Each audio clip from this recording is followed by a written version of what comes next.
Welcome to Born Cottage. Every day I upload free house designs on my subscribers' demand. So the beautiful container house you are watching on the screen. In this video I'll share the complete floor plan with all the sizes and details, so keep watching the video.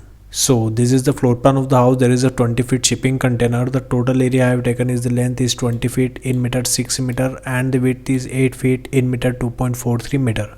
In the front we have door here. After that we'll go inside. So we have living plus kitchen area. You can see here the sofa come bed and kitchen cabinet with burner, sink and refrigerator arrangement. Also we have dining counter with 2 chairs and 3 large size window for ventilation and light purpose of this area.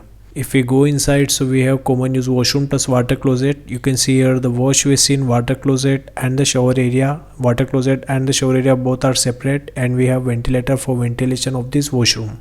So this is the floor plan of the house you are watching on the screen. If you want your free house design, so comment below. If you like the video, keep watching the video. Stay tuned with my YouTube channel. Thanks for watching this video. Thanks.